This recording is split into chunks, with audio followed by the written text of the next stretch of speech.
Greetings. My name is Carl Ferrara. I'm the conductor of the Silverchords. Silverchords are a community chorus based in Smithtown, New York.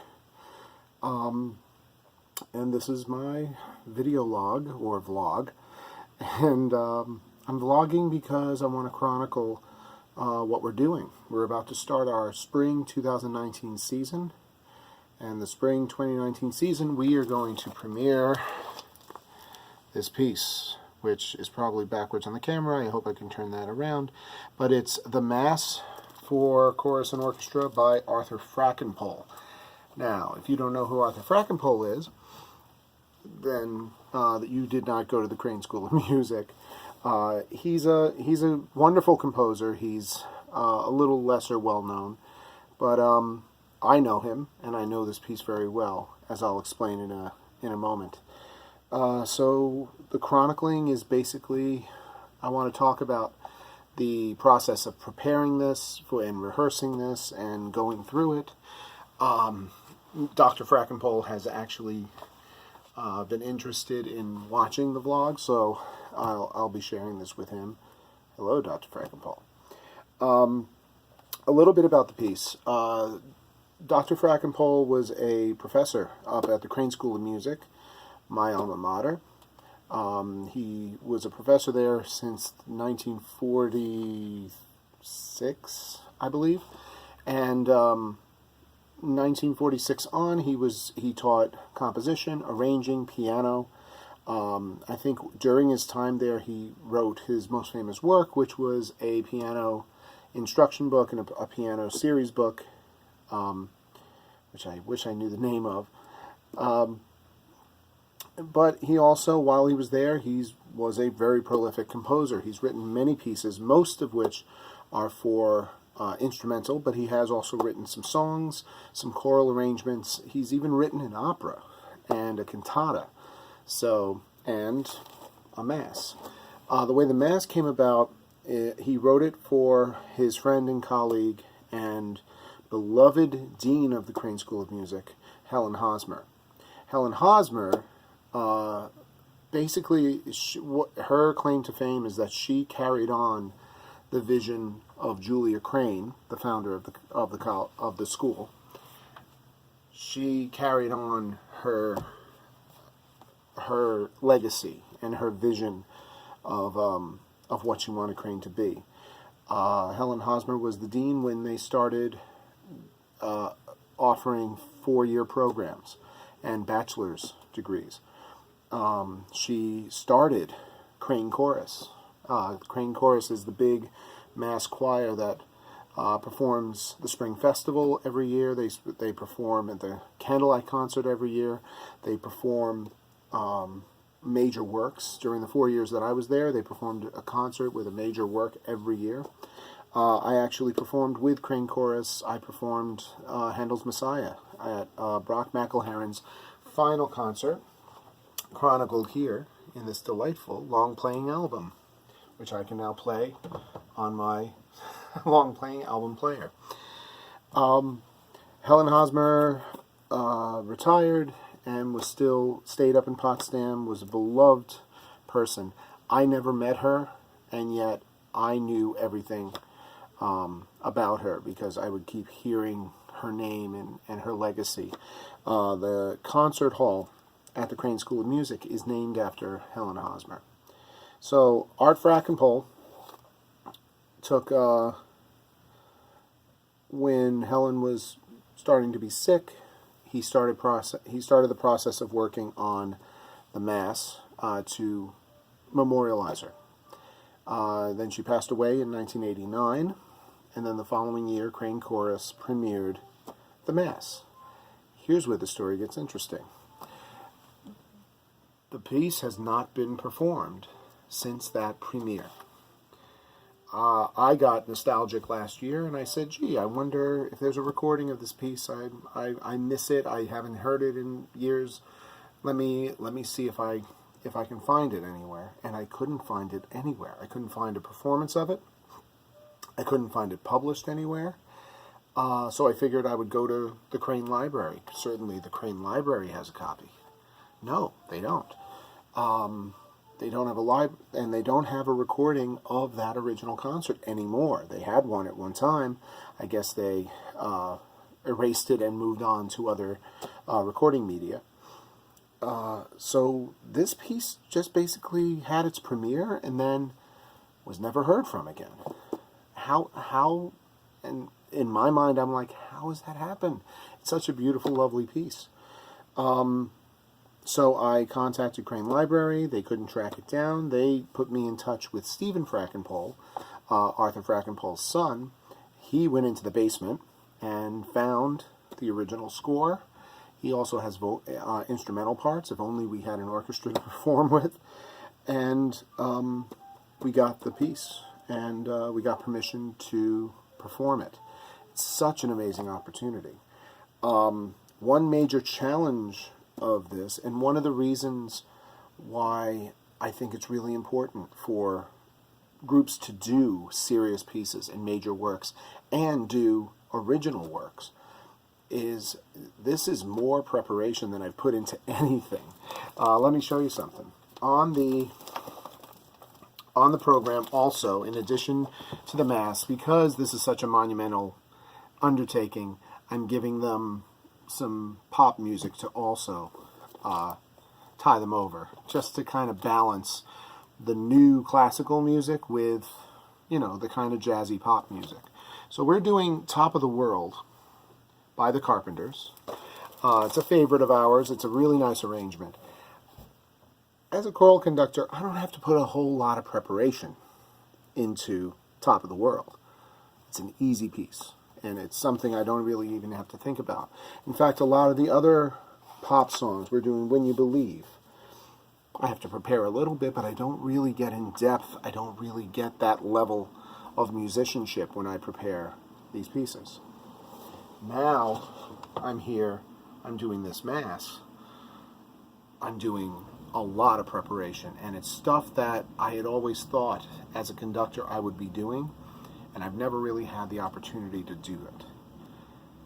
And so this is giving me that opportunity. So it's rewarding for me. The rewardingness for the chorus is it's going to be just a beautiful piece, and it's also going to challenge them to sing in a way maybe they're not really used to.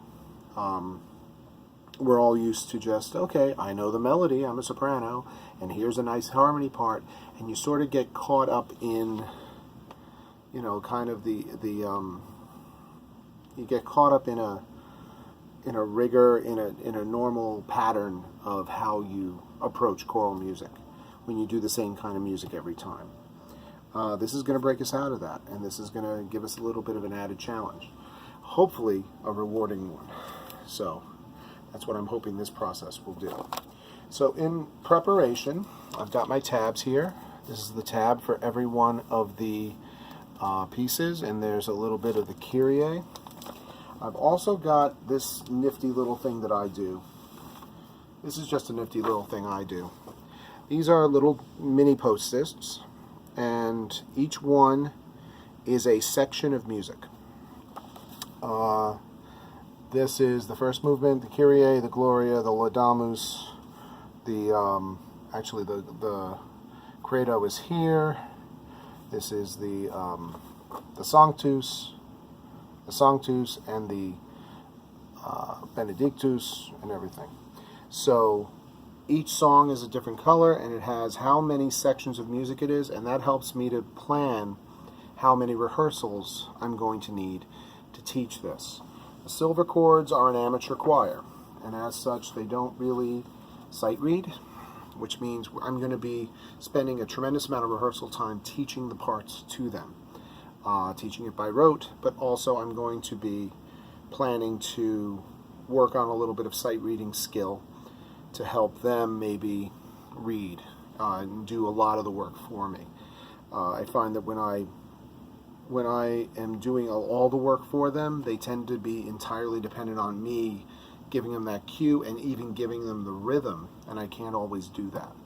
So I'm hoping that I can help them build some musical skills and take it on themselves.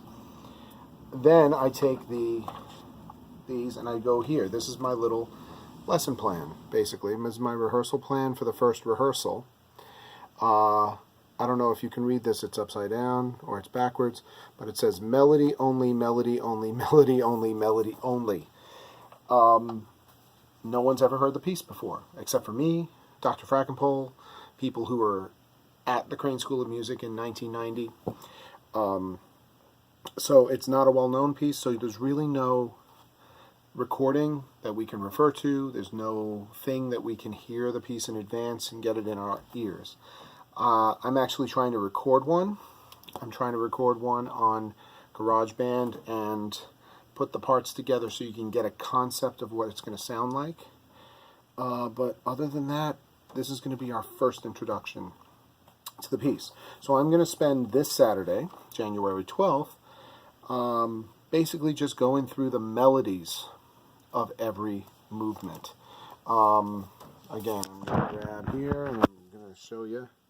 The first page is pretty much an introduction of the melody, and that's the start of every movement. Every movement starts with a statement of the melody, usually in unison or by just one section.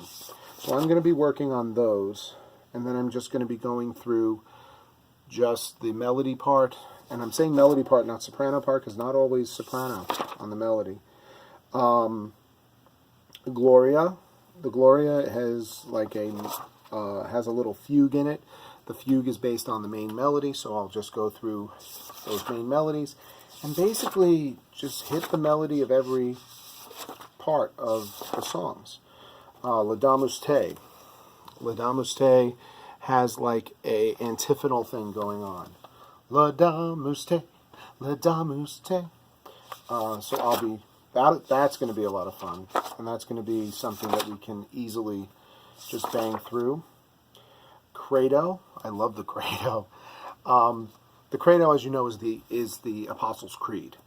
The Apostles' Creed is a very lengthy bunch of text. It's not like Kyrie eleison, 2 words, that's it. It's a long bunch of text, which in church, if you're not singing it, you're just reciting it like this. So the Credo here basically just bangs out the words, you know. Credo in unum Deum, Credo in unum Deum, Patrem omnipotentem, factorem celi et terrae, visibilium omnium et invisibilium. It's a lot of fun. What they're going to need to work on is their Latin for this. And also getting the rhythm down. Outside of classical compositions, Arthur Frackenpohl is known for his jazz arrangements and his very jazzy style. So this has got a lot of syncopations. It's got some multimeter in here that switch from 3 to 4 just to get that extra beat in, things like that. Sanctus is lovely, but Sanctus I can already predict is going to be the most difficult part. This is harmonically the most complex. We're going outside of the key a lot here. This is the most like a Requiem or a Verdi or a Mozart of anything that we're doing. It's this big dramatic Sanctus into a very delightful little Hosanna, which I'm going to teach to them. Hosanna, Hosanna, Hosanna in excelsis. It's got this delightful little lilt to it, as a Hosanna should. So that's going to be fun.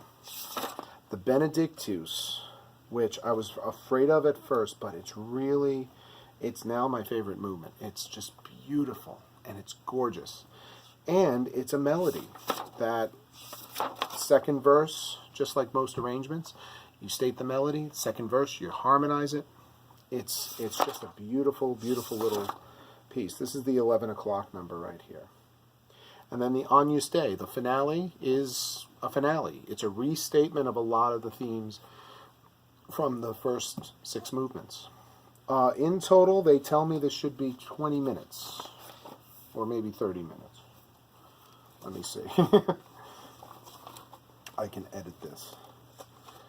But right here on the cover sheet, it says 28 to 29 minutes. That's going at the tempos he recommends. The tempos recommended here sometimes are like 157 beats per minute, which, that's La Dame, La Dame. It's a little too frantic to me, the conductor. So I'm going to be slowing down a lot of these tempi. But hopefully, and we'll see how it goes, and it'll be wonderful. So that's it for episode 1 of this, which I'm going to tentatively call Finding Frackenpohl. I don't know how I feel about that title. If you can suggest a better one, please do so in the comments. Also, if you have any questions, any concerns, any advice for how to prepare a work like this is really the first time I'm doing something of this magnitude. Down in the comments, and don't forget to like and subscribe, hit the bell, and you'll get an announcement every time I do another one of these.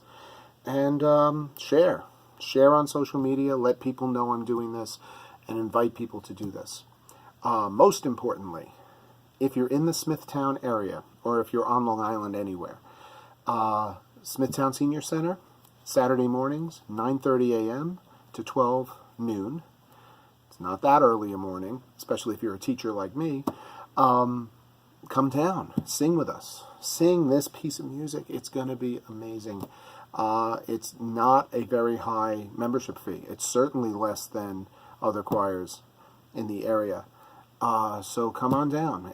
There are going to be open rehearsals all through the month of January.